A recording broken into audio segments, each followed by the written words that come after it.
Hay nombres que parten bibliotecas en dos. Hernán Cortés es uno de ellos. Detrás del mito hay decisiones en voz baja y documentos que no encajan a la primera. Aquí no venimos a absolver ni a condenar. Venimos a mirar de cerca. Quédate y decide con las fuentes delante.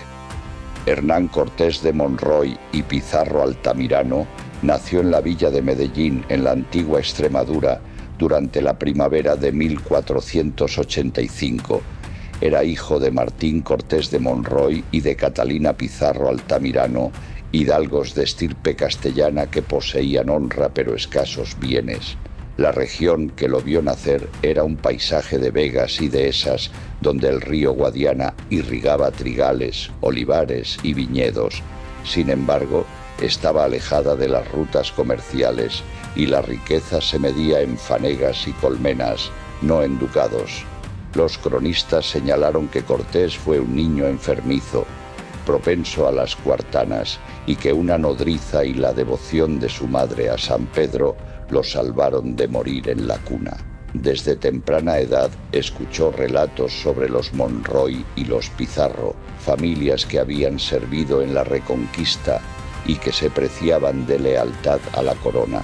Estos cuentos alimentaron su imaginación y lo convencieron de que el honor podía conquistarse por la espada o por las letras. A comienzos del siglo XV, España estaba transformándose. La unión dinástica de Isabel de Castilla y Fernando de Aragón consolidó el poder de los reyes católicos y culminó con la toma de Granada en 1492. Se promovía la exploración hacia Poniente tras el viaje de Cristóbal Colón y las cortes discutían sobre nuevas rutas comerciales hacia Asia. La juventud hidalga soñaba con servir en ejércitos que combatían en Italia o en África. En ese ambiente creció el joven Hernán, un adolescente inquieto al que sus padres enviaron a Salamanca cuando tenía 14 años para estudiar leyes. En la ciudad universitaria aprendió gramática latina y derecho canónico, pero pronto su salud quebradiza y su carácter travieso lo obligaron a regresar a Medellín sin terminar la carrera. Según su secretario Francisco López de Gómara, en Salamanca mostraba tanta inclinación por las armas como por las letras y se rebelaba contra la vida sedentaria. La Extremadura de la infancia de Cortés era tierra de contrastes. Los campos estaban marcados por sierras abruptas y llanuras doradas. Los nobles rurales vivían en casas solariegas sencillas y administraban pequeñas parcelas con la ayuda de campesinos. La sociedad se organizaba en torno a la comunidad y a la parroquia. Las fiestas religiosas y las romerías eran los momentos más animados del calendario. La economía giraba en torno al cultivo de cereales, la cría de ovejas y cabras, la producción de vino y la explotación de colmenas de miel. Los jóvenes escuchaban en las plazas relatos sobre los héroes de la Reconquista, los caballeros andantes y los santos. Hernán, curioso y ambicioso, pasaba horas en la biblioteca de su tío sacerdote leyendo libros de caballerías como el Amadís de Gaula. Estas historias de cruzados y princesas cautivaron su imaginación y despertaron su deseo de aventuras.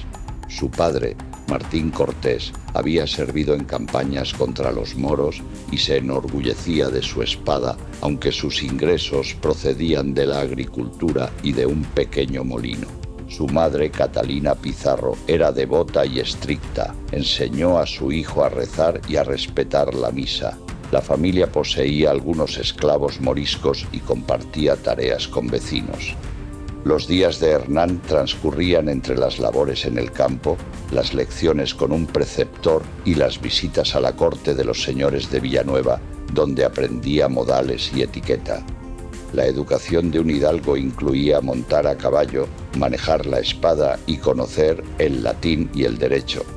Salamanca ofrecía esas oportunidades, pero el adolescente se aburría de la disciplina universitaria y soñaba con cruzar el mar. El viaje de Cortés a Hispaniola fue una odisea que marcó su carácter. Embarcó en un puerto de Andalucía, probablemente en Sanlúcar de Barrameda, en una carabela abarrotada de colonos, soldados, animales y provisiones. El viaje duró alrededor de 2 meses, durante los cuales los pasajeros vivían hacinados en la cubierta o en la bodega. Las comidas consistían en galleta dura, salazón de carne y pescado, legumbres secas y vino avinagrado. El agua se corrompía rápidamente y se racionaba. Las ratas y piojos infestaban el barco. La higiene era escasa. Los marineros rezaban ante cada tormenta y consultaban al piloto mayor que trazaba la ruta guiándose por las estrellas y la experiencia. Cuentan que en una ocasión una ballena se acercó al barco y los marineros la confundieron con un monstruo marino. La superstición y la fe se mezclaban en el Atlántico. Al arribar a Santo Domingo, Cortés se enfrentó a una realidad muy distinta de su Extremadura natal. La ciudad, fundada en 1498, era un asentamiento con murallas de piedra, calles trazadas en damero y casas con patios interiores. La Plaza Mayor albergaba la iglesia, la casa del gobernador y el mercado donde se vendían productos traídos de Castilla y de África. Los españoles habían trasladado su lengua, su derecho y su religión, pero se encontraban rodeados de tierras tropicales pobladas por taínos que practicaban la agricultura itinerante, cultivaban yuca y maíz y pescaban en los ríos. La convivencia era tensa. Los encomenderos exigían tributos y trabajo, y los indígenas respondían con fugas y resistencia. Hubo rebeliones como la de Enriquillo, cacique que luchó por décadas contra la opresión. Cortés, como otros colonos, debió navegar entre la dureza de la vida en el Caribe y la promesa de riqueza que lo había atraído. Durante su estadía en Hispaniola, Cortés observó los primeros ingenios azucareros que se construyeron gracias a los conocimientos traídos de las Islas Canarias. El cultivo de caña y la producción de azúcar requerían gran cantidad de agua, madera y mano de obra. Los esclavos indígenas fueron obligados a cortar caña y a accionar los trapiches. Pronto murieron en grandes números, por lo que los colonos comenzaron a importar esclavos africanos a través del sistema de asientos.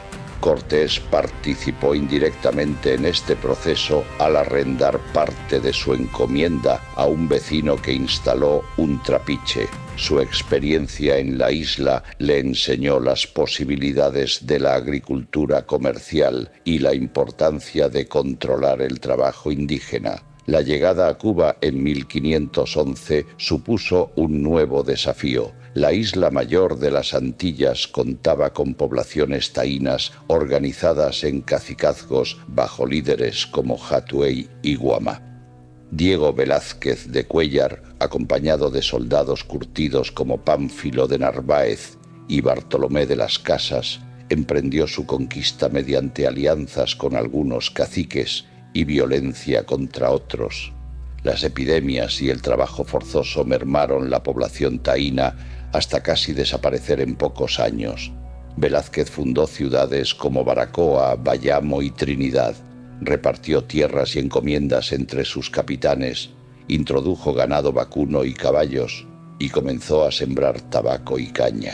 Cortés, como alcalde, debió organizar la defensa contra ataques de los caribes, administrar justicia y repartir tierras entre los colonos.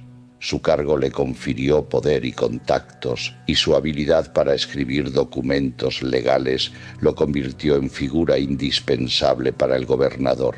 La vida cotidiana en Cuba era dura. Los colonos sufrían de fiebre amarilla, malaria y otras enfermedades tropicales. La alimentación, basada en carne salada y casabe, era monótona. La leña y el agua debían transportarse a lomo de esclavo. Sin embargo, los campos fértiles producían ganados y sembradíos que pronto enriquecieron a algunos. Las casas se construían con madera de palma y techos de guano. y las mujeres españolas aprendían a cocinar con maíz y yuca. El comercio con la isla española y con Sevilla se realizaba a través de flotas que zarpaban una vez al año escoltadas por navíos de guerra para protegerse de corsarios franceses. Catalina Suárez, la esposa de Cortés, se adaptó a la vida caribeña participando en fiestas religiosas y en tertulias, aunque la relación con su esposo fue distante. Muchos cronistas insinúan que Cortés buscaba excusas para ausentarse y que ella se quejaba de su ausencia. La sociedad antillana de entonces estaba marcada por el abuso y la violencia. Los taínos morían por miles debido a las enfermedades europeas y a las duras condiciones de trabajo, mientras que los conquistadores ricos monopolizaban las mejores tierras. Cortés aprendió a montar a caballo, a tratar con jefes indígenas y a administrar haciendas. Además, contrajo enfermedades venéreas que lo obligaron a guardar reposo y a perder algunas expediciones, como las que partieron hacia tierra firme en 1509. 1511 participó en la expedición de Diego Velázquez que conquistó la isla de Cuba. Velázquez era veterano de la Guerra de Granada y hombre ambicioso. Dirigió la colonización de la isla con mano férrea. Cortés se convirtió en su secretario y luego en alcalde de Santiago de Baracoa y de la nueva capital, Santiago de Cuba. En esos años la administración colonial combinaba cargos militares y civiles. El capitán ejercía justicia, repartía tierras y contrataba curas. El alcalde resolvía pleitos y organizaba milicias. Cortés prosperó. Plantó caña de azúcar, crió ganado, extrajo oro de los ríos y reunió esclavos africanos y taínos para trabajar. Con el prestigio vino la envidia y las disputas. Se enemistó con Velázquez debido a rumores de conspiración para independizar la isla y repartirse los botines. Velázquez ordenó su arresto y estuvo a punto de ahorcarlo, pero Cortés escapó de su prisión en La Habana, se refugió en una iglesia y logró que lo perdonaran. También circulaba la historia de que su encarcelamiento se debió a que se resistía a casarse con Catalina Suárez, hermana del influyente Juan Suárez. Finalmente accedió a desposarla en un matrimonio que resultó infeliz y sin hijos. Mientras Cortés administraba sus propiedades y experimentaba el poder y la corrupción de la vida colonial, arribaron a Cuba noticias de expediciones que exploraron las costas de la península de Yucatán. En 1517, Francisco Hernández de Córdoba zarpó con 3 barcos, desembarcó en Cabo Catoche y fue recibido con hostilidad por los mayas de Champotón, quienes lo derrotaron. Regresó herido a Cuba, pero llevó artefactos de oro y rumores sobre ciudades opulentas tierra adentro. En 1518, Juan de Grijalva navegó hacia Tabasco y Veracruz, intercambió obsequios con emisarios de Motecuzoma Xocoyotzin y envió al gobernador Velázquez relatos de mercados bulliciosos, templos imponentes y riqueza en oro y plumas. Estas noticias desataron la codicia de los colonos y Velázquez decidió organizar una tercera expedición mucho más ambiciosa. Aquí surgió el nombre de Hernán Cortés como posible capitán general. La elección de Cortés no fue casual. A pesar de su juventud, ya acumulaba experiencia militar, administrativa y política. Tenía amigos influyentes como el secretario Andrés de Duero y el contador Amador de Lares, quienes conspiraron para favorecerlo y convencieron a Velázquez de su idoneidad. Otros aspirantes, como Vasco Porcayo y los hermanos Bermúdez, se consideraban demasiado cercanos a los intereses del gobernador. El 18 de octubre de 1518, se firmaron las capitulaciones que nombraban a Cortés capitán general y justicia mayor de la Armada. De inmediato se dedicó a reunir barcos, armas, alimentos y hombres. Vendió propiedades, empeñó joyas y contrajo deudas. Su propia fortuna quedó comprometida. Recorrió diversos puertos cubanos para reclutar marineros y soldados, muchos de ellos veteranos de la expedición de Grijalva. Velázquez prometió financiar la flota, pero conforme crecían los gastos empezó a desconfiar del joven extremeño y quiso reemplazarlo. Cortés, consciente de que su carrera dependía de la rapidez, aceleró los preparativos y zarpó sin autorización formal. La armada de Cortés constaba de 11 barcos de diferentes tamaños, incluidos bergantines ligeros y carabelas capaces de transportar caballos.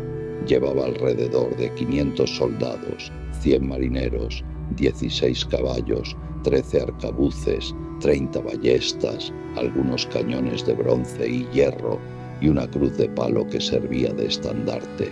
Los capitanes principales eran Pedro de Alvarado, Alonso Hernández Portocarrero, Francisco de Montejo, Cristóbal de Olid, Diego de Ordaz, Juan Velázquez de León y Juan de Escalante.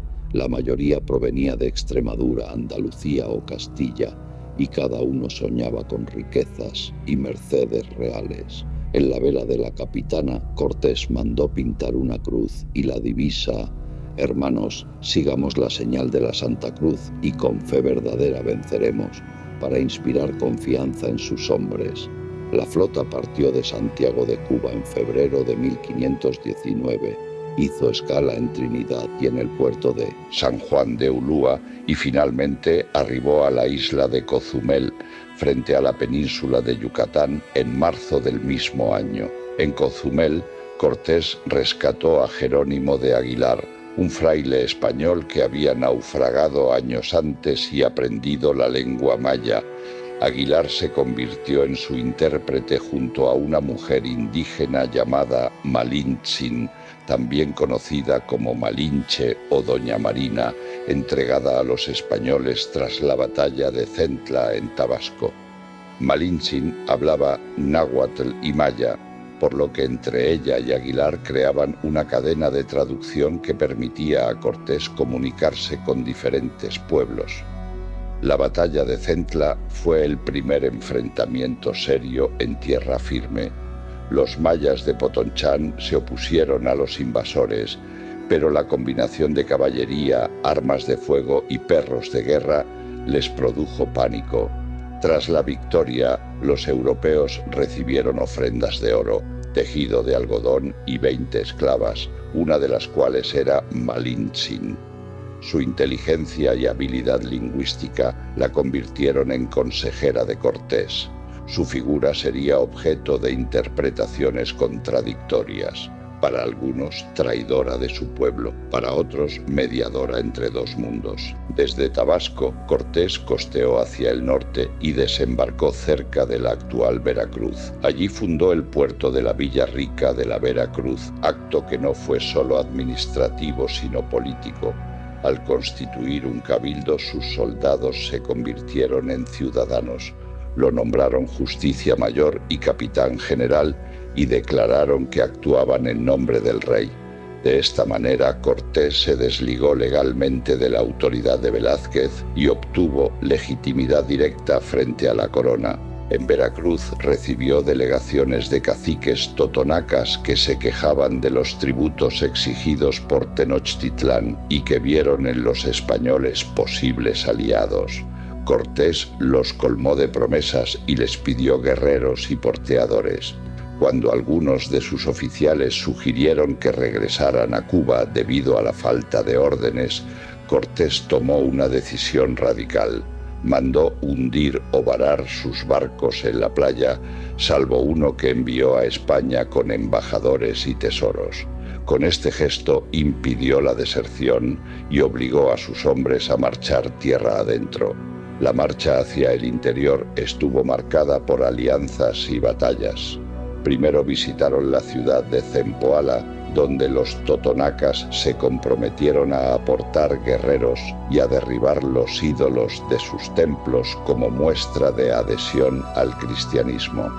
Luego el ejército español, compuesto por unos 400 hombres, 500 totonacas y algunos caballos, se internó en las montañas en dirección a Tlaxcala. Este señorío, situado en un valle rodeado de volcanes, era enemigo acérrimo de los mexicas y había resistido su expansión durante décadas. No obstante, cuando los tlaxcaltecas vieron llegar a los españoles, los recibieron con hostilidad. Se sucedieron varios combates feroces en los que las flechas y macanas indígenas se enfrentaron a las espadas y armaduras europeas. Finalmente, el anciano senado tlaxcalteca, encabezado por Xicoténcatl el Viejo, decidió pactar con Cortés al comprender que la guerra les sería ruinosa y que podrían usar a los extranjeros para derrotar a sus opresores. En la alianza participó el joven Xicoténcatl el Joven, quien, aunque desconfiaba de Cortés, reconoció la ventaja de unirse a él. Tras descansar en Tlaxcala y curar a los heridos, el ejército marchó hacia Cholula, ciudad sagrada repleta de templos y escenario de uno de los episodios más controvertidos de la campaña. Según las fuentes españolas, Cortés recibió avisos de que los cholultecas planeaban tenderle una emboscada y asesinar a los españoles durante una ceremonia religiosa.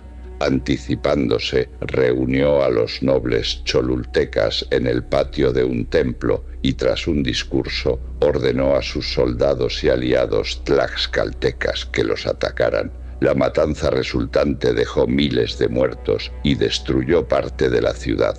Algunos cronistas la describieron como una acción preventiva y justificada. Otros la denunciaron como masacre innecesaria que sembró terror y demostró la violencia del invasor. Para Cortés, el resultado fue la consolidación de su fama y el mensaje a los pueblos vecinos de que no toleraría conspiraciones. Tras la tragedia, prosiguió hacia el Valle de México. El 8 de noviembre de 1519, después de atravesar la sierra de Ahuehuetes y descender por los valles lacustres, Cortés y sus tropas avistaron por primera vez la ciudad de México Tenochtitlán. Construida en islas sobre el lago de Texcoco, la capital mexica estaba unida a tierra firme por 3 calzadas rectas y anchas. Los canales interiores, los jardines flotantes de Xochimilco y los templos piramidales impresionaron a los españoles, quienes nunca habían visto ciudad comparable en Europa. El Huey Tlatoani Motecuzoma, revestido con penacho de quetzal y adornos de jade, salió a recibir a Cortés y le ofreció collares de oro y flores. Según las crónicas, se saludaron con respeto. Cortés tomó la mano del emperador y la besó, mientras que Motecuzoma pronunció palabras ceremoniosas y condujo a los visitantes al palacio de Axayácatl. Allí los alojó y los colmó de atenciones, aunque según la mentalidad azteca la hospitalidad iba unida a la vigilancia y la expectativa de que los huéspedes se sometieran. Cortés, sin embargo, sospechaba que la estancia podía volverse una prisión. Por ello, pocos días después, arrestó a Motecuzoma bajo pretexto de investigar un ataque contra soldados españoles en la costa. Con este movimiento audaz aseguró un rehén valioso y quiso gobernar a través del soberano legítimo. Durante varios meses, los españoles vivieron en el Palacio Imperial, pero las tensiones crecieron. La presencia de un grupo extranjero armado en el corazón del imperio resultaba humillante para la nobleza mexica. Algunos capitanes, como Pedro de Alvarado, se mostraron arrogantes y desataron incidentes sangrientos, como la matanza del Templo Mayor durante la fiesta de Toxcatl, cuando cientos de nobles fueron asesinados bajo el pretexto de que conspiraban. La ciudad se levantó en armas, cercó el palacio y atacó a los españoles con flechas, piedras y lanzas. Cortés, que se había ausentado para enfrentarse a Pánfilo de Narváez, enviado por Velázquez para arrestarlo, regresó con refuerzos, pero la situación se había deteriorado. Moctezuma intentó calmar a su pueblo hablando desde una azotea, pero fue herido por piedras y flechas y murió poco después, quizá víctima de las heridas o asesinado por los españoles. La ciudad se tornó incontrolable. En la noche del 30 de junio de 1520, Cortés ordenó la retirada por la calzada de Tacuba. Las lluvias habían subido el nivel del lago y los puentes fueron destruidos. Cargados con oro, los soldados se hundieron en el agua. Muchos se ahogaron o fueron capturados y sacrificados. El episodio fue recordado como la Noche Triste. Los supervivientes, exhaustos y sangrando, se refugiaron en un ahuehuete y lloraron su derrota. Los fugitivos marcharon hacia el norte perseguidos por ejércitos mexicas. El 7 de julio se libró la batalla de Otumba, en la que los españoles, pese a estar agotados, derrotaron a un ejército considerable gracias a que Cortés y sus capitanes mataron al Cihuacóatl o portaestandarte enemigo y capturaron la insignia principal, gesto que desmoralizó a los perseguidores. Con la ayuda de los tlaxcaltecas, los restos del ejército español regresaron a Tlaxcala, donde se reorganizaron. Durante el otoño de 1520 y el invierno siguiente, Cortés planeó la reconquista. Mandó construir 13 bergantines desmontables en Tlaxcala, transportarlos por tierra y ensamblarlos en el lago de Texcoco para controlar las aguas. Fortaleció sus alianzas con los hueytlatoques, enemigos de México, y envió emisarios para atraer a señoríos como Texcoco, cuyo príncipe Ixtlilxochitl se convirtió en aliado. Las viruelas introducidas por los europeos causaron estragos en la población mexica y diezmaron a los defensores, incluida la muerte de Cuitláhuac, sucesor de Moctezuma. En enero de 1521, el Consejo eligió a Cuauhtémoc como nuevo güey tlatoani. Este joven de unos 18 años reorganizó las defensas y se preparó para el asedio. En abril de 1521, los españoles y sus miles de aliados indígenas comenzaron el cerco de México Tenochtitlán. Atacaron simultáneamente por las 3 calzadas y bloquearon las entradas de alimentos. Las embarcaciones españolas, provistas de cañones y arcabuces, dominaron el lago y destruyeron las canoas mexicas. Las batallas se sucedieron día y noche. Los mexicas defendieron cada calle y cada canal con valentía. Cortés ofrecía treguas que eran rechazadas. Los sitiados sufrieron hambre, sed y enfermedades. Tras 75 días de lucha, los soldados de Cortés entraron en la plaza principal y capturaron a Cuauhtémoc el 13 de agosto de 1521. El joven caudillo fue torturado para que revelara el paradero del tesoro imperial y luego llevado a prisión. La ciudad quedó en ruinas, sus templos saqueados y su población reducida. Muchos de los supervivientes fueron obligados a limpiar escombros y a reconstruir la urbe según el modelo europeo. Así terminó la hegemonía mexica y nació un nuevo dominio español en el corazón de Mesoamérica. Terminada la conquista, Cortés se dedicó a la organización de la nueva provincia llamada Nueva España. Repartió encomiendas entre sus capitanes y aliados indígenas, con la promesa de que los encomenderos protegerían y evangelizarían a los indios a cambio de tributos. Ordenó la edificación de una ciudad a la manera castellana sobre las ruinas de Tenochtitlán. Trazó calles rectas, erigió una iglesia en el sitio del Templo Mayor y comenzó la construcción del Palacio Virreinal y de casas de gobierno. Introdujo cultivos europeos como trigo, cebada, vid y caña de azúcar, así como ganado vacuno, porcino y ovino. También pidió que llegaran frailes franciscanos, dominicos y agustinos para evangelizar. Su correspondencia con el emperador Carlos y con el Consejo de Indias, recogida en las cartas de relación, describía paisajes, costumbres y riquezas de la región y justificaba sus acciones para legitimar su autoridad. Por estas cartas, escritas con habilidad literaria, se comunicaba con el monarca y solicitaba reconocimiento. Durante los primeros años del gobierno de Nueva España, Cortés fue aclamado como capitán y gobernante. Recibió el título de gobernador y capitán general de manos de Carlos y se le concedió el marquesado del Valle de Oaxaca, compuesto por numerosas estancias y pueblos. Sin embargo, su poder generó recelos entre los funcionarios reales, los frailes y los viejos partidarios de Velázquez. Fue acusado de haberse enriquecido ilícitamente y de abusar de su autoridad. Para fortalecer su posición y acallar críticas, en 1524 emprendió una expedición a las Ibueras, la región de Honduras, con el objetivo de castigar al gobernador rebelde Cristóbal de Olid. Cortés llevó consigo a Cuauhtémoc y a otros señores indígenas como rehenes. En el camino, temiendo sediciones, mandó ahorcar a Cuauhtémoc el 26 de febrero de 1525, acto que varios cronistas calificaron de injusto.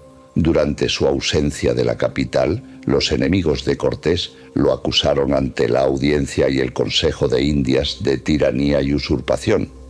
Al regresar de Honduras, Cortés encontró que la segunda audiencia estaba investigando su gobierno. La corona envió jueces que le retiraron el mando militar y administrativo, aunque conservaron para él el título de Marqués del Valle. Cortés se retiró a sus haciendas y emprendió nuevas exploraciones por la costa del Pacífico.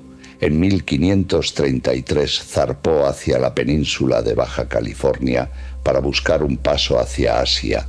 Recorrió el Golfo de California, al que llamó Mar Bermejo, y fundó un efímero asentamiento en Santa Cruz. Sin embargo, la falta de suministros y las hostilidades con los pueblos nativos lo obligaron a abandonar la colonia. Pese a los fracasos, sus expediciones contribuyeron al conocimiento geográfico del noroeste mexicano. Durante esos años también contrajo un segundo matrimonio con doña Juana de Zúñiga, hija del conde de Aguilar, con quien tuvo varios hijos legítimos, además de los naturales que había engendrado anteriormente con indígenas y españolas. Este enlace fortaleció su posición social y le permitió emparentar con la alta nobleza castellana. Al recibir el título de Marqués del Valle y contraer matrimonio con doña Juana de Zúñiga, Cortés se convirtió en uno de los personajes más acaudalados y poderosos de Nueva España. Invirtió su nueva fortuna en ingenios azucareros, plantaciones, ganaderías y palacios en Cuernavaca y Coyoacán. Su casa se llenó de artesanos, caballerizos, escribanos y músicos. Los jardines de su residencia eran famosos por sus fuentes y acequias, reminiscencias de los patios andaluces, y organizaba banquetes donde se servían platos españoles y mexicas. La administración de Nueva España, bajo la autoridad de Cortés, se sustentó en instituciones preexistentes. Los tlatoanis locales continuaron gobernando sus pueblos bajo supervisión española y se adaptaron al sistema de encomiendas. Cortés repartió tierras a sus hombres a cambio de tributos y servicios. Algunos encomenderos abusaron de su poder, lo que generó protestas de frailes y juristas. Para regular estas relaciones, la corona envió en 1529 a Fray Juan de Zumárraga como primer obispo de México y a una audiencia presidida por Nuño de Guzmán. Este último se convirtió en feroz enemigo de Cortés. Quemó pueblos aliados, confiscó bienes y persiguió a seguidores del conquistador. Las tensiones llegaron a tal grado que Cortés renunció temporalmente a su cargo y regresó a España para defenderse ante el rey. La segunda audiencia, encabezada por Sebastián Ramírez de Fuenleal, fue más conciliadora y sentó las bases del virreinato en 1535. Con el nombramiento de Antonio de Mendoza como primer virrey, la figura de Cortés fue desplazada definitivamente del gobierno. La vida personal de Cortés durante estos años de gobierno era igualmente agitada. Tras la muerte de Catalina Juárez, se unió con doña Juana de Zúñiga, hija del conde de Aguilar. Juana era 20 años más joven que él y provenía de una familia aristocrática con conexiones en la corte. El matrimonio se celebró en 1528 y aseguró al conquistador una posición respetable en la nobleza castellana. Juana viajó a México y se instaló en el palacio del marqués en Coyoacán, donde dirigió la casa, administró las haciendas y crió a los hijos legítimos. Cortés reconoció a todos sus hijos naturales y procuró su educación, enviándolos a universidades de Salamanca y Alcalá. Algunos de ellos ocuparon cargos en la administración colonial, otros se retiraron a la vida campesina. Este reconocimiento era inusual en la época y demuestra que el conquistador se preocupaba por su linaje y reclamaba que le devolvieran el cargo de gobernador. Describía sus hazañas y aludía a sus heridas. También se quejaba de las intrigas de la burocracia colonial y de la ingratitud de algunos compañeros. Aunque recibió honores y una pensión, nunca logró recuperar el poder político que había ejercido en México. El emperador Carlos, comprometido en guerras contra Francia y el Imperio Otomano, tenía prioridades distintas. Cortés se convirtió en un ejemplo de cómo los conquistadores podían ser glorificados públicamente, pero marginados del poder efectivo. La abundancia de metales preciosos provocó la denominada revolución de los precios, una alza generalizada del costo de la vida en Europa que favoreció a los productores y perjudicó a los asalariados. A lo largo de la década de 1530, Cortés luchó por defender sus derechos y su reputación. Presentó ante la corona voluminosos procesos y demandas para que se reconocieran sus servicios y se pagaran las deudas que el Estado tenía con él. A pesar de sus súplicas, el emperador no le devolvió el gobierno de Nueva España. La falta de confianza provenía tanto del temor a su ambición como del deseo de establecer una administración más directamente controlada desde Madrid. En 1540, Cortés regresó a España por última vez. Participó como voluntario en la fracasada expedición imperial contra Argel. Su barco naufragó y tuvo que salvar su vida nadando, recordando quizá las noches en que había luchado contra tormentas en Cuba. Acompañó al emperador Carlos en viajes por Italia y asistió a cortes, pero no recibió el reconocimiento que esperaba. El emperador lo escuchaba con cortesía, pero delegaba los asuntos de Indias en funcionarios y consejos. Cortés se sintió olvidado. Desde allí administraba sus negocios, litigaba por sus encomiendas y escribía cartas reclamando pagos y justicia. Su salud se deterioró, sufría de pleuresía y de las secuelas de antiguas heridas. Pasaba las noches recordando sus hazañas, redactando memoriales y recibiendo visitantes curiosos que querían oír de sus labios el relato de la conquista. Aún soñaba con nuevas empresas, llegar a la China por el Pacífico o conquistar territorios en el Mar del Sur. Sin embargo, la realidad era que sus contemporáneos lo veían como un conquistador viejo y polémico. El 2 de diciembre de 1547, a la edad de 62 años aproximadamente, murió en Castilleja de la Cuesta. Fue enterrado en el monasterio de San Isidoro del Campo. Años más tarde, sus restos fueron trasladados a la Ciudad de México y colocados en la iglesia del convento de Jesús Nazareno, fundado por él mismo. Durante los siglos siguientes, Por razones políticas, sus huesos fueron ocultados, movidos y redescubiertos. La incertidumbre sobre el destino final de sus restos refleja el debate permanente sobre su figura, héroe para unos, símbolo de opresión para otros. A lo largo de la época virreinal, su nombre se utilizó para legitimar la expansión de la monarquía y para celebrar fundaciones. Entre los pueblos originarios circulaban coplas que lo describían como tirano y destructor. Con la independencia mexicana en el siglo XIX fue transformado en símbolo del colonialismo y las estatuas fueron retiradas de plazas. A comienzos del siglo XX, historiadores liberales españoles lo reivindicaron como estratega y administrador, mientras que corrientes marxistas lo consideraron un agente de la expansión capitalista. En México, los nacionalistas revolucionarios lo vilipendiaron en manuales escolares, pero intelectuales como Octavio Paz interpretaron la conquista como un drama fundacional que dio origen al mestizaje. Investigaciones arqueológicas y etnográficas de la segunda mitad del siglo XX, así como nuevas lecturas de las cartas de relación, añadieron matices al comprender la conquista como un proceso de alianzas y resistencias entre múltiples actores. En el siglo XXI, el debate continúa. Movimientos indígenas exigen el reconocimiento del genocidio y la restitución de tierras, mientras que sectores conservadores reivindican la herencia hispánica como base de la cultura moderna. Conmemoraciones del quinto centenario suscitaron exposiciones sobre tecnología naval y foros dedicados a los derechos de los pueblos originarios. Muchos académicos insisten en que la identidad mexicana es fruto de la mezcla y que el pasado debe revisarse con rigor.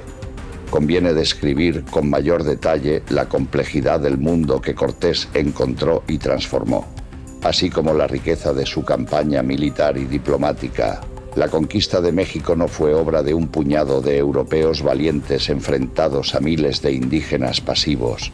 Fue un proceso en el que intervino una multitud de actores, intereses y circunstancias. Para entender ese proceso hay que remontarse a las civilizaciones que habitaban Mesoamérica y conocer el dinamismo de sus sociedades.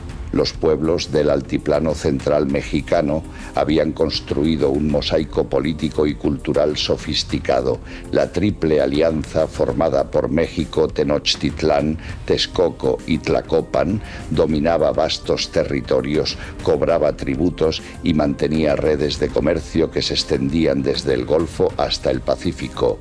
Tenochtitlán, capital mexica, estaba gobernada por el güey Tlatoani y un consejo de nobles y sacerdotes que dirigían guerras de expansión, ceremonias religiosas y la administración de las provincias.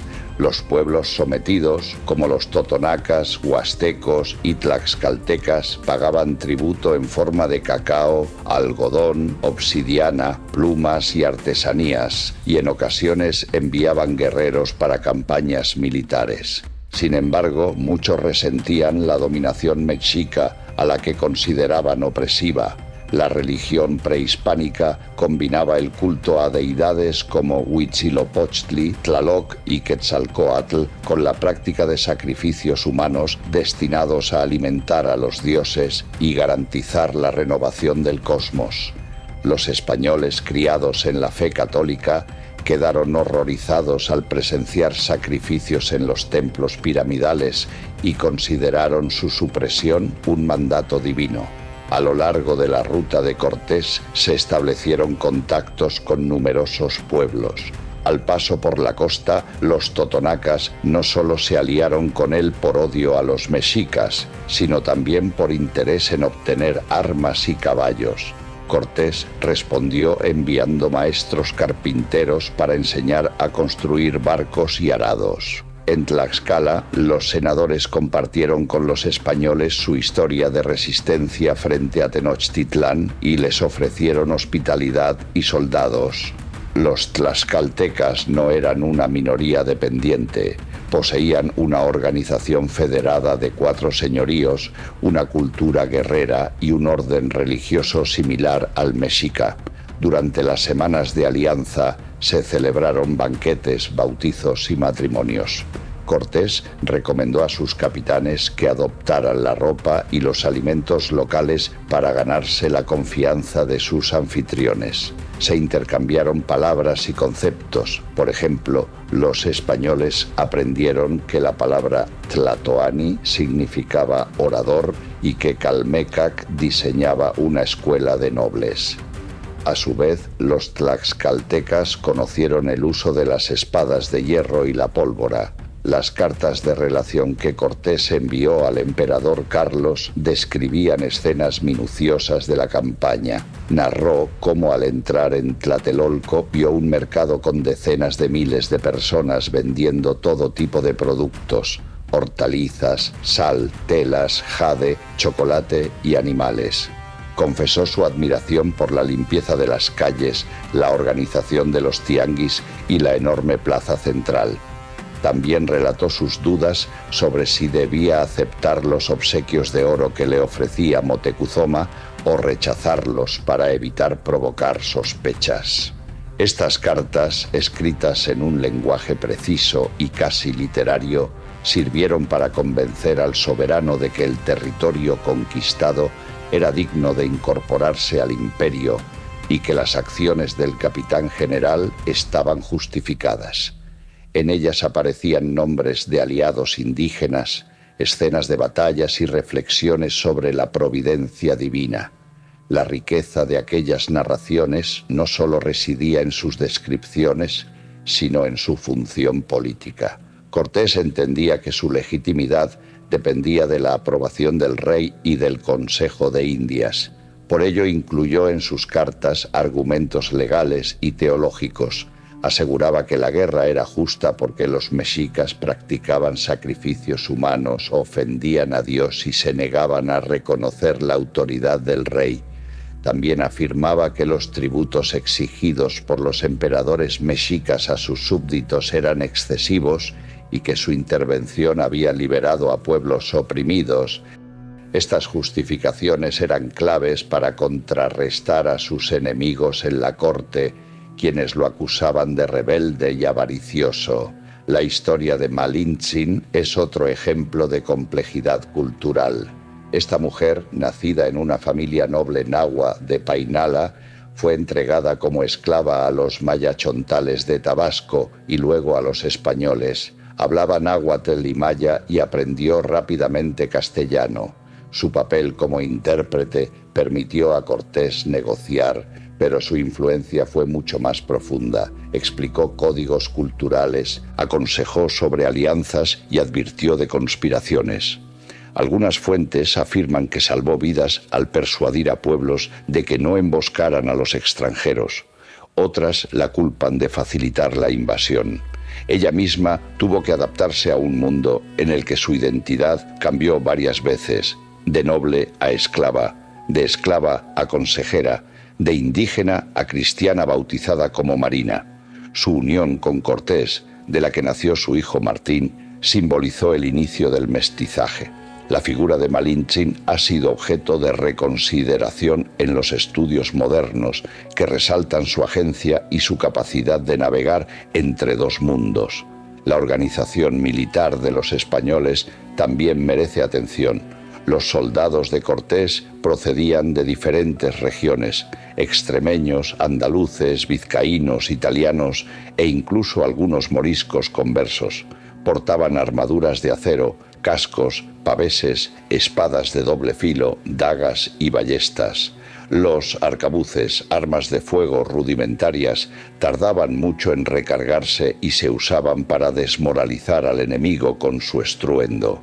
Los artilleros controlaban falconetes y lombardas que disparaban balas de plomo. Los caballos, animales desconocidos para los pueblos mesoamericanos, causaban pánico y eran considerados criaturas mitológicas. Su manejo requería destreza y coordinación. Los perros de guerra, mastines entrenados para atacar, aterrorizaban con sus colmillos y ladridos. Cada compañía tenía un alférez que portaba la bandera y un capellán que administraba sacramentos. La disciplina era severa, se castigaba el robo, la cobardía y el abandono de puesto.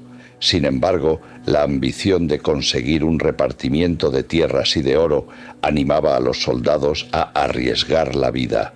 En contraste, los ejércitos indígenas eran numerosos y organizados según tradiciones milenarias. Los guerreros mexicas pertenecían a órdenes como los guerreros Águila y Jaguar. Portaban armamento de obsidiana, macanas llamadas macuahuitl, dardos arrojadizos y hondas. Su valentía estaba ligada a la captación de prisioneros para el sacrificio. Los tlaxcaltecas empleaban tácticas de guerrilla, atrayendo al enemigo a terreno favorable. Los canoeros del lago eran expertos en maniobrar en canales estrechos. La colaboración entre españoles e indígenas combinó tecnologías. Los europeos adoptaron los tamemes para transporte, las mantas de algodón para protegerse del frío nocturno, los puentes de madera portátiles y aprendieron a usar plantas curativas como el maguey, la savia de nopal o el copal como antiséptico. A cambio, enseñaron a forjar hierro y a criar ganado. Los efectos de la conquista se extendieron más allá de la geopolítica. El intercambio de plantas, animales y enfermedades entre América y Europa, conocido como intercambio colombino, transformó ecosistemas y dietas. Desde México viajaron a Europa el maíz, el tomate, el cacao, el aguacate, el chile, la vainilla y el pavo. Estas plantas enriquecieron la cocina europea y en algunos casos, como el maíz, se convirtieron en alimento básico de regiones como Italia o África. En sentido inverso, los españoles introdujeron el trigo, la cebada, el arroz, los cítricos y la caña de azúcar, además de animales domésticos como caballos, vacas, cerdos y gallinas. La adopción de la caña de azúcar propició la creación de ingenios y haciendas que necesitaron mano de obra esclava africana, integrando así a México en el comercio transatlántico de esclavos. La viruela, el sarampión y la influenza diezmaban poblaciones indígenas que no tenían inmunidad. Se estima que en pocas décadas la población mesoamericana se redujo dramáticamente. La figura de Hernán Cortés no estuvo desligada de estos fenómenos.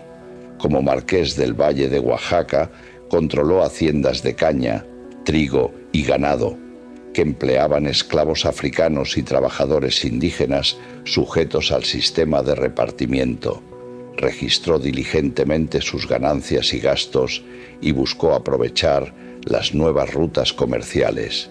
Participó en la organización de expediciones al Mar del Sur para encontrar el llamado Estrecho de Anián, un paso hacia el Asia. Aunque no lo encontró, su iniciativa abrió la ruta hacia las Filipinas, que años más tarde se integraría en la red del Galeón de Manila. Así, la visión de Cortés no se limitaba a México, sino que abarcaba la conexión entre dos océanos. En cuanto a la genealogía de Cortés, se ha dicho que descendía de héroes míticos y de reyes lombardos. El propio conquistador alentó algunas de estas historias para ennoblecer su linaje, pero las investigaciones modernas muestran que su familia era hidalga de tercer rango. Su abuelo paterno, Rodrigo de Monroy, había luchado contra los portugueses y su abuela, María Cortés, provenía de un linaje asentado en Medellín desde hacía generaciones. Por la rama materna, los Pizarro también eran hidalgos, lo que explica la coincidencia del apellido con el conquistador del Perú, aunque no había parentesco directo. La insistencia en la nobleza era importante en una sociedad jerarquizada donde solo los de sangre limpia podían ocupar cargos en las órdenes militares o en la administración. A pesar de su pobreza inicial, los Cortés y los Pizarro se enorgullecían de su honor y de su catolicismo.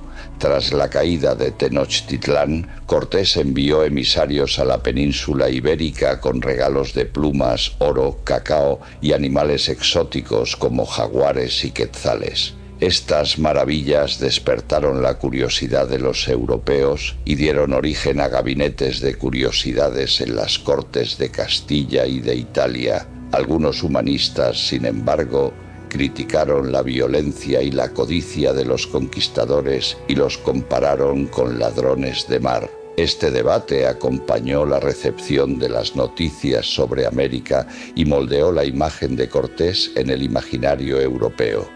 En este entramado, el legado de Cortés se diluía. Su obra inicial era el fundamento, pero la administración se profesionalizaba y se alejaba de su control. Los descendientes de Cortés también protagonizaron episodios notables. En 1566, algunos miembros de su familia participaron en la llamada Conspiración de los Encomenderos, una revuelta contra las leyes que limitaban sus privilegios. Su hijo Martín y otros descendientes fueron acusados de querer crear un reino independiente. El virrey los encarceló y algunos fueron torturados. Esta conspiración refleja cómo las tensiones entre la nobleza criolla y la autoridad imperial persistieron mucho después de la muerte del conquistador. La familia mantuvo el marquesado hasta el siglo XIX, cuando la abolición de los señoríos feudo-vasalláticos eliminó sus derechos sobre los pueblos. Autores de novelas históricas exploraron su carácter ambiguo, valeroso y cruel, visionario y pragmático. En la actualidad, historiadores de diversas disciplinas continúan analizando a Hernán Cortés. Los antropólogos estudian los contextos sociales y simbólicos de la conquista. Los arqueólogos excavan vestigios de la Villa Rica y de las primeras iglesias. Los lingüistas investigan las interpretaciones de las crónicas en náhuatl y maya.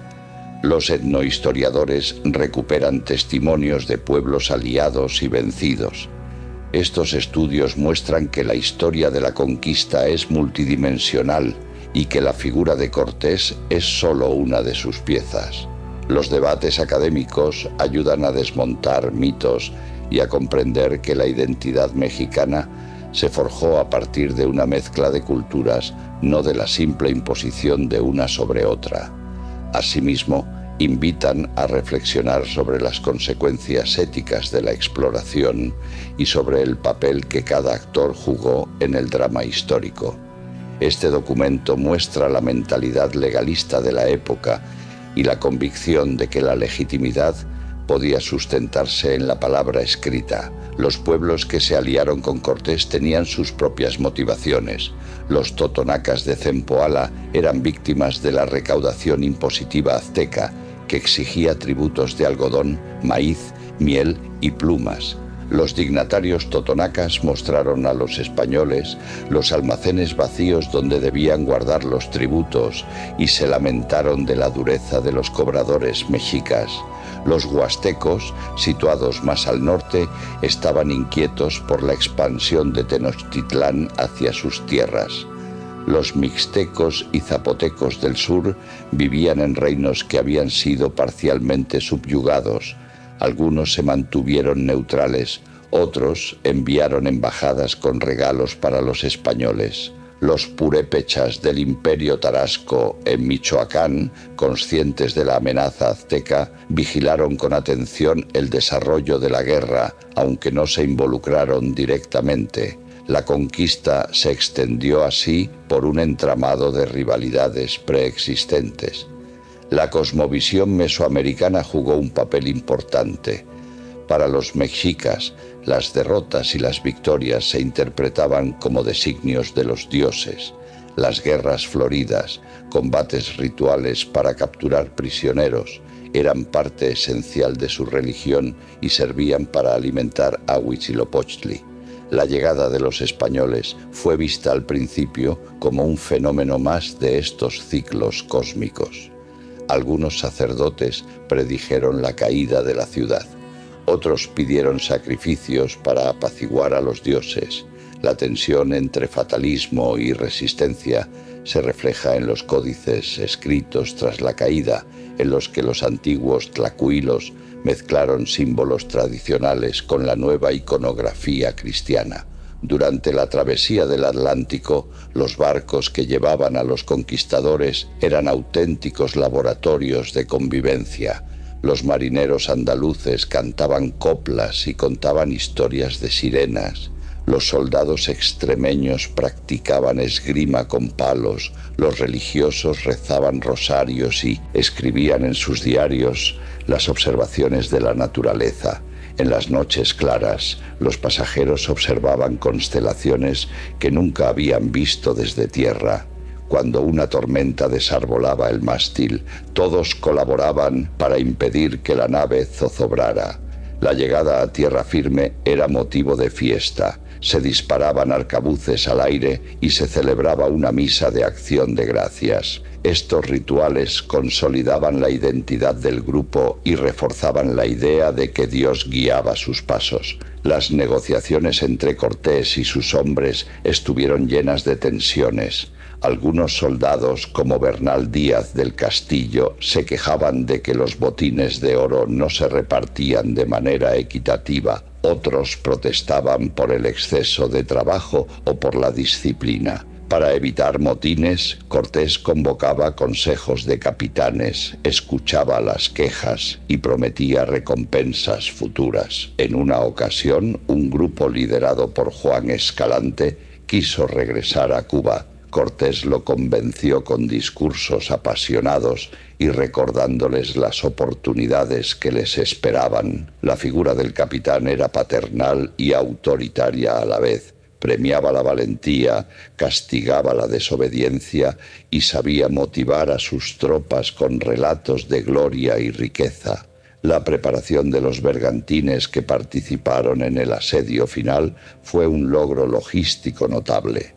Se enviaron emisarios a los bosques de la Sierra de Tlaxcala para talar pinos adecuados. Se construyeron astilleros improvisados junto a la ribera. Carpinteros españoles e indígenas trabajaron codo a codo, serrando, clavando y alquitranando las piezas. Las tablas se numeraron y se transportaron a lomos de portadores a través de montañas y barrancas hasta el lago. Se contrataron herreros para forjar clavos y herrajes, curtidores para preparar cuero para velas y jarcias y calafates para impermeabilizar los cascos. Durante el ensamble, los mexicas realizaron incursiones para quemar las naves, pero los tlaxcaltecas las repelieron. Cuando los 13 bergantines se botaron al agua, los testigos compararon la escena con la aparición de un ejército de dragones. La segunda, fechada en Segura de la Frontera, en octubre de 1520, relataba el viaje a Tenochtitlán, el arresto de Moctezuma y los acontecimientos hasta la Noche Triste. La tercera, escrita en México en mayo de 1522, describía la caída de la ciudad y justificaba la ejecución de Cuauhtémoc. La cuarta, desde Valladolid en España en 1525, solicitaba el perdón real y exponía sus proyectos para Nueva España. La quinta, desde México en 1526, defendía su actuación ante los cargos de sus enemigos. Estas cartas combinaban información geográfica, etnográfica y política, y se han utilizado como fuentes de primer orden para comprender la mentalidad del conquistador. El camino fue infernal. Las lluvias torrenciales desbordaron ríos. Los mosquitos y la malaria diezmaron a los soldados. Las provisiones se pudrieron. Cortés ordenó construir puentes de madera y balsas para cruzar ríos como el Ulúa y el Aguán. Encontró aldeas devastadas por la guerra y la viruela. Finalmente, Olid fue traicionado por sus propios hombres y decapitado. La expedición duró casi 2 años y debilitó a Cortés política y físicamente. Al regresar, descubrió que sus enemigos en la Ciudad de México habían aprovechado su ausencia para arrebatarle poder. La expedición a la península de California, emprendida en 1533, demostró su persistente afán explorador. Cortés zarpó del puerto de Tehuantepec con varias naves, buscando el mítico estrecho que uniría el Atlántico y el Pacífico. Llegó a una península árida y montañosa que los indígenas llamaban Baja California. Estableció un campamento en Santa Cruz, hoy La Paz, donde la falta de agua dulce y la resistencia de los pericúes y guaycuras hicieron imposible la permanencia. A pesar del fracaso, la expedición dejó mapas y conocimientos de la costa noroeste mexicana y alimentó la leyenda de una isla rica en oro gobernada por amazonas, que la literatura española bautizó como California. Décadas más tarde, otras expediciones colonizarían la península y establecerían misiones jesuíticas. En el ámbito familiar, su segunda esposa, Juana de Zúñiga, desempeñó un papel activo en la administración de sus bienes. Educada en una familia aristocrática, se adaptó a las costumbres de Nueva España, aprendió náhuatl para comunicarse con los sirvientes y supervisó la producción de azúcar y trigo en las haciendas del Marqués. Tras la muerte de Cortés, defendió los derechos de sus hijos frente a los pleitos de otros parientes y viajó a España para interceder ante la corte. Sus cartas revelan una mujer decidida, culta y consciente del valor de su apellido. Los hijos de Juana recibieron educación en universidades de Salamanca y Alcalá y ocuparon cargos de importancia en el virreinato.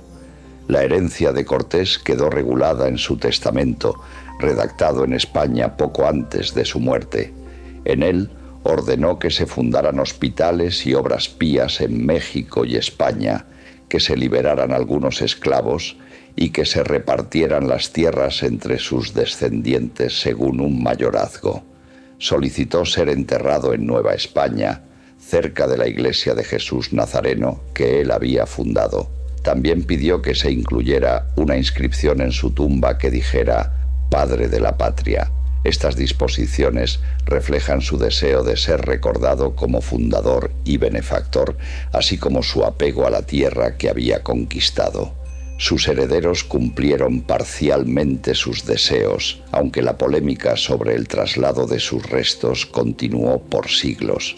El traslado de sus restos ha sido objeto de múltiples episodios. Después de su muerte, fue enterrado en el monasterio de San Isidoro del Campo en Sevilla. En 1566, sus restos se trasladaron al convento de San Francisco de Texcoco. Durante el virreinato, fueron llevados a la iglesia de Jesús Nazareno en la Ciudad de México y depositados en una urna bajo un epitafio de Lope de Vega. Con la independencia de México se temió que su tumba fuera profanada y los restos fueron ocultados en un muro secreto. No se identificaron hasta 1843, cuando un comisario del gobierno mexicano los descubrió mientras se hacían reparaciones. Actualmente reposan en la iglesia de Jesús Nazareno, resguardados discretamente. La placa exterior solo menciona a un varón insigne. Los debates sobre la moralidad de la conquista y el trato a los indígenas influyeron en la política interna y generaron escuelas de pensamiento, como la de los defensores de la esclavitud y la de los protectores de los naturales.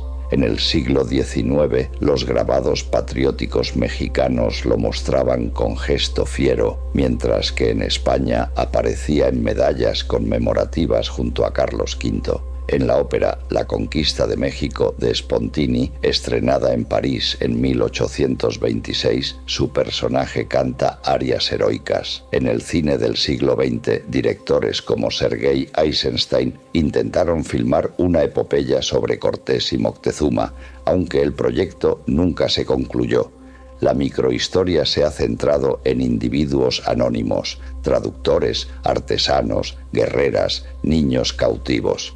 Estas investigaciones hacen visible la agencia de quienes participaron en la guerra más allá del capitán extremeño. Al mismo tiempo, se analizan las estructuras globales como el comercio de esclavos, la diplomacia intercontinental y la circulación de ideas que condicionaron la conquista. Historiadores recientes han cuestionado esta idea, señalando que proviene principalmente de fuentes posconquista y que pudo ser una construcción para justificar la caída del imperio. Sin embargo, es plausible que algunos pueblos mesoamericanos interpretaran la llegada de los hombres barbados y sus barcos como señales de cambios cosmológicos. La confusión cultural y la manipulación de símbolos jugaron un papel en la interacción inicial entre españoles e indígenas. El viaje de Cortés hacia Tenochtitlán estuvo lleno de prodigios y advertencias. Los sacerdotes mexicas interpretaron los presagios como señales del fin de su mundo, cometas que cruzaban el cielo, fuego que brotaba del agua, la destrucción del templo de Huitzilopochtli por un rayo. Según relatos posteriores, una voz de mujer lloraba por la noche y anunciaba la desdicha de sus hijos, antecedente de la leyenda de la Llorona. Cuando Cortés se aproximaba, algunos pueblos aliados ofrecieron sacrificios humanos para asegurar la victoria, pero los españoles los disuadieron y afirmaron que su Dios no quería sangre sino bautismos. El enfrentamiento con Pánfilo de Narváez en la costa de Veracruz fue otro episodio cargado de astucia. Narváez traía casi 1000 soldados y órdenes de arrestar a Cortés por desobediencia. Cortés marchó con menos de 300 hombres, se infiltró en el campamento enemigo durante la noche de Pentecostés, sobornó a algunos capitanes con promesas de riqueza y atacó por sorpresa. Narváez fue herido en un ojo, hecho prisionero, y sus hombres se unieron al conquistador. Este triunfo no solo le proporcionó refuerzos, sino también la legitimidad de haber derrotado a un enviado del gobernador. Sin embargo, mientras se ausentaba, en Tenochtitlán estalló la rebelión que culminó en la Noche Triste. La conexión entre estos acontecimientos subraya la fragilidad del dominio español y la necesidad de permanecer en varios frentes al mismo tiempo. Incorporó elementos indígenas, el tributo, los sistemas de barrio y los mercados. Esta síntesis urbanística constituyó uno de sus principales legados. El mapa de Tenochtitlán, incluido en la segunda carta de relación, fue grabado en Nuremberg y circuló por las cortes y las universidades. En estos documentos se presentaba a Cortés como un caballero cristiano que había destruido ídolos y construido iglesias. Se omitía o minimizaba el papel de los aliados indígenas para reforzar la narrativa de la superioridad española. Sin embargo, los cronistas indígenas redactaron sus propias versiones, como el Códice Florentino, donde se describían las atrocidades cometidas por los conquistadores y el sufrimiento de la población. Estas fuentes contradictorias permiten hoy reconstruir una historia compleja y multivocal. Más que un héroe o un villano, Cortés es un proceso. Alianzas y rupturas, fe y cálculo, guerra y negociación, cuyas consecuencias atravesaron siglos. Su figura es inseparable de los pueblos que lo enfrentaron y lo acompañaron. Su legado se mide tanto en instituciones y mestizajes como en pérdidas irreparables. Comprenderlo exige salir de la caricatura y atender a las fuentes con contexto, sabiendo que la memoria se reescribe con cada generación. Si algo deja su vida es un recordatorio incómodo. La historia no absuelve ni condena por decreto, obliga a pensar. Con esa distancia y con respeto por todas las voces, damos por concluida esta historia. Si te interesan estas miradas matizadas a nuestra historia, suscríbete a Estirpe Hispánica y activa la campana. Cuéntanos en comentarios qué aspecto de la conquista te gustaría que investiguemos con más fuentes o qué personaje quieres para el próximo episodio. Tu like y compartir nos ayudan a sostener este trabajo riguroso.